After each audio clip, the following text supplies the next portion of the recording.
Maison de la Francité.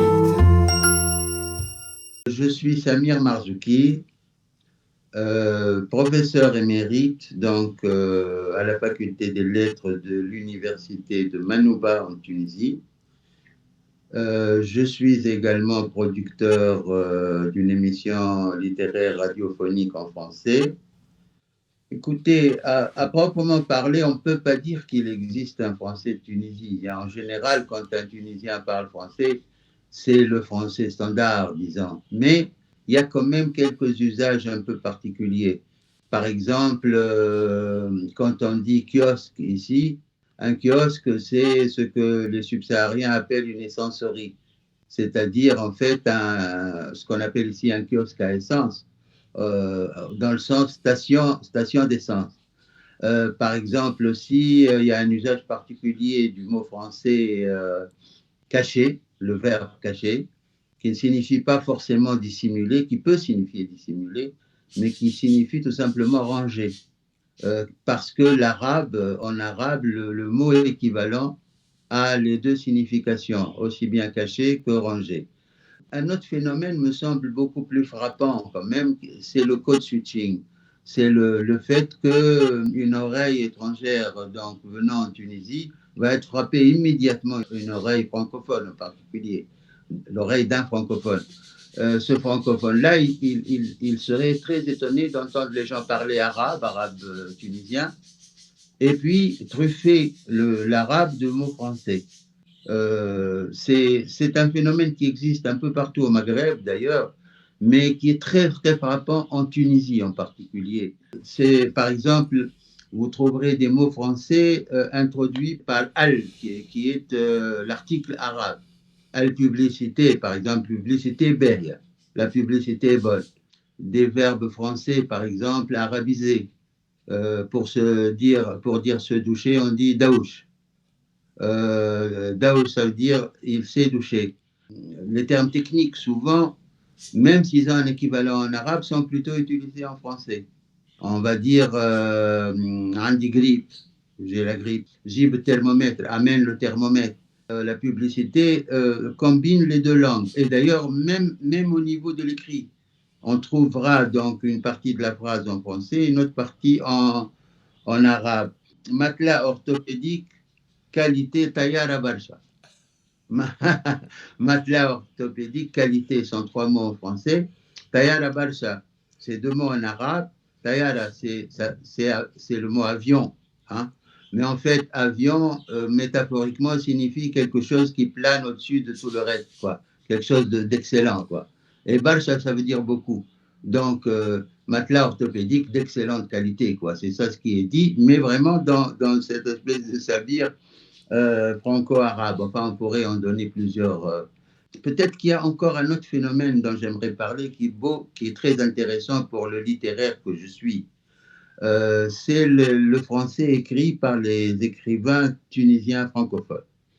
Ce français, contrairement à l'oral dont je parlais tout à l'heure, est un français un peu différent du français de France ou du français international, dans la mesure où il est fortement influencé par l'arabe tunisien, l'arabe dialectal. Albert Memmi, sans excès, a recours à des traductions de ce genre. Par exemple, dans Le désert, dont le narrateur est un Tunisien, donc arabophone, il écrit ceci: il ne manque au pendu que de sucer un bonbon.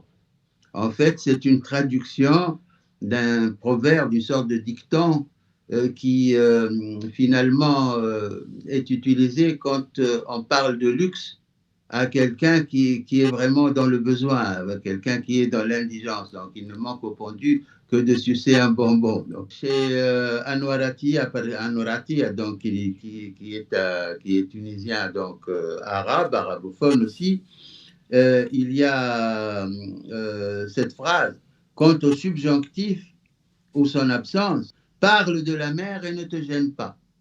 Parle de la mer et ne te gêne pas. En fait, c'est une expression qui vient de l'arabe classique, mais qui est très courante en arabe tunisien, qui est utilisée telle quelle parce qu'elle est proverbiale. en fait, parle de la mer et de Gelpa. L'écrivain parle des journalistes francophones en Tunisie.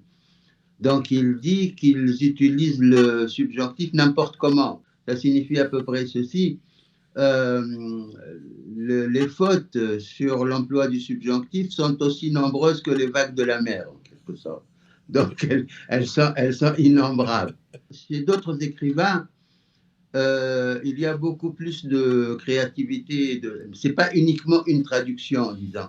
Par exemple, il y a un écrivain qui s'appelle Rafik Ben Salah et qui est un écrivain tuniso-suisse. Lui, il use et il abuse de ce procédé. Par exemple, il fait dire dans un de ses romans, il fait dire à un journaliste qui anime une soirée, enfin un spectacle.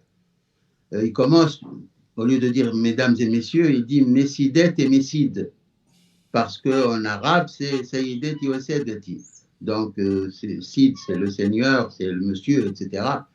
Par exemple, il fait dire à un personnage tunisien qui parle, il y a un usage qui consiste à éviter d'utiliser le chiffre 5 parce que ça porte malheur.